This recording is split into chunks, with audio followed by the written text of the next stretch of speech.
Welcome back to the Reality Guys. I'm your host, Brian, and today I'm talking Love Island UK. This is Series 12, Episode 7. This is the June 15th episode.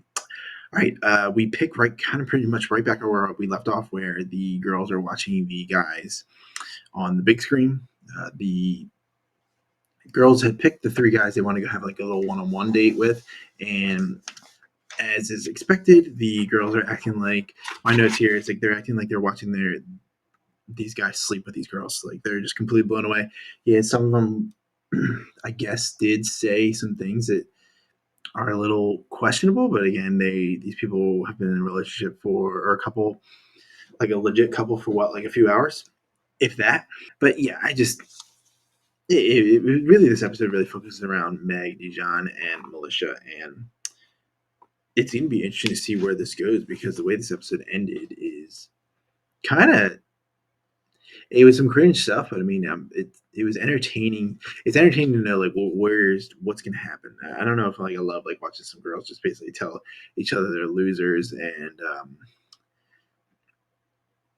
he doesn't care about you. Like it was messy at the end, but you, I'm more interested to see what happens. I don't love like watching them fight, but I'm interested to see what goes on with the outcome of this blow up. But so the dates, really the main one is Dijon is having a conversation with Malisha, and like he's not like he's not like fully, he's still like likes Meg, but he's not like fully like saying like, oh, I'm onto you, like forget Meg. And they're acting like they're watching like the worst things they've ever seen in their life, and just a lot of like oh girl, oh my god, and just crazy. They come back. Obviously, the girls are all waiting there for them, and the guys, as soon as they walk in, they see the big screen, so they're like, "Oh shit! Like something's going down." So I'm glad they didn't take it away. They could like knew what they were walking into. Tony's not happy with some of Yasmin's comments, and like I said in the last video, she was being, I think, brought the most spice out of anybody. But then we didn't really see a lot of her tonight to begin with. Like once they went to sleep, I don't think we saw her. Like she had like a brief moment, but like it was minuscule. It didn't matter. Helena is annoyed at Henry, whatever. Annoyed with Harry, and she doesn't like the good time or a long time comment. Like just basically like going reflecting back on like what I said, where they were talking about stuff they did in the past that was fun. Like she had her threesome, and like Harry has comments like, I don't know where that stands. She's like, you don't respect me. He's like, I do.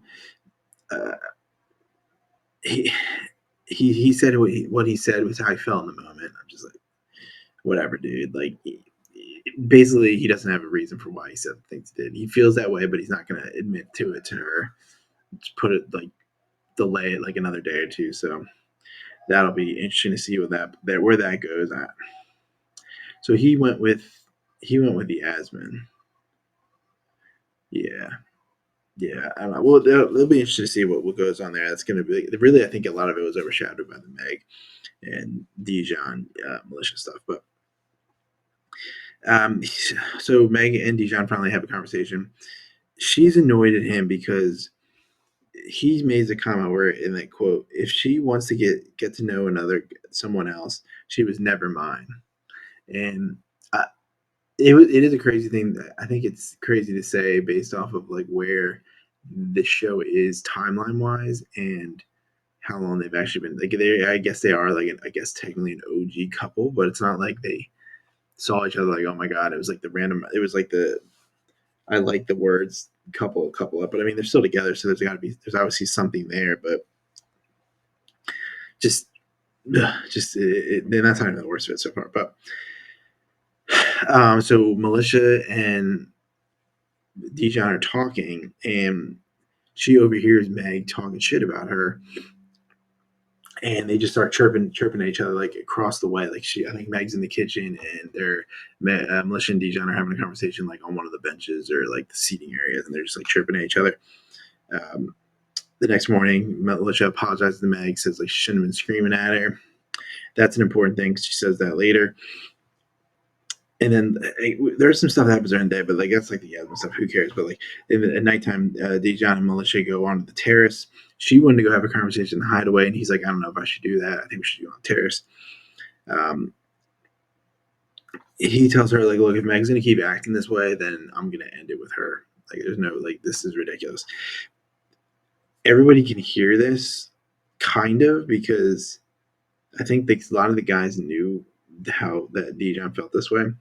And I guess like Meg is getting gassed up by some of the other girls, and she actually goes right up to the terrace, is like listening at the door, and she just goes, she just barges in, and like while she's up there about to barge in, like I don't know if it was like during it, but like the editing, they made it sound like the way they portrayed it was the guys telling the girls like, hey, if she does that, that's going to be like a huge breaking point for him. He's like, well, why didn't you tell us this? And like, he's like, when would we have told you this? So she barges in. I have yikes. It was definitely a super cringe moment. But I mean, again, it's I don't know, it's kind of stuff we want to watch. We don't want to see this boring ass shit that we're seeing. But yeah, see, we're getting a little like she's I think doing a little bit too much for being episode 7, and like I guess being in this couple that isn't even strong, just because they've been like a day one couple. What does that actually mean in this season? She's like, I have the right to overreact. He does say like, "Hey, you still are my number one," uh, and they like go downstairs together. So that is interesting. And it looks like they're okay. So it seemed like it was going to be much ado about nothing and just like complete overreaction. But then like when they sit down, a couple seconds later, um, per editing, Militia pulls Meg, and they want to go have a conversation, and they are both just calling each other irrelevant, um, getting into each other's faces. F you, like, and then like, so, like she's other people are saying like some of the other girls are listening, and they're starting to chime in, and then Melissa's telling them to F you, and it's going to be an interesting episode tomorrow. So definitely interested to see how it plays out. Another line that Meg says, "You're lucky that you got rejected." So yeah, I don't know how that's going to go with Dijon. Like when they didn't really pan to him. They panned to him for a second, but like I want to see like where we didn't get a confession. I want to know what he actually thinks after hearing all that stuff, because like obviously he doesn't want. He said that he doesn't want like that kind of stuff, I guess, from Meg. But yeah, we'll see. But it was entertaining. It was entertaining because I didn't know where it was going to go. I thought they were going to get in each other's faces. I mean, they were close enough. Like if they were dudes, they would have definitely got chesty. But like they were, yeah, I haven't seen somebody yell like each other like that. That shit doesn't happen in the USA, which is unfortunate. But um, I enjoyed it. I liked it. It was a good, nice way to begin the Sunday night over here in the United States. So yeah, interesting to see what happens with the Meg, Militia, and Dijon triangle. Um, Let me know what you guys think of anything else in the episode. I just thought that was the most important stuff. We will have the next episode of Love Island USA tonight as well. And then we're going to start off with the rest of our week where we just dive right back into it, where we have these shows both days and just some of the other random shows we got going on as well. I'm still deciding if Alone season 12 came out on Thursday. New continent, so it's like kind of pull me in. I'm thinking about. I'm probably gonna do some videos for those. Just been a crazy couple like like honestly like weeks with stuff, personal life and work. So just need to get back into the swing of things. And then you got these 2 daily shows every day. It's a lot. So still think I'm gonna do it just because I enjoy that show so much. And yeah, let me know if you have any show suggestions and you're this far in the episode and you're still watching. Let us know. Definitely always will check it out because currently, just to kill some free time, I'm watching like old TV shows that we would never review. So need something there. Could possibly even do a review or video on it. So let us know. Hope you have an awesome rest of your weekend, and I'll talk to you next time. Peace.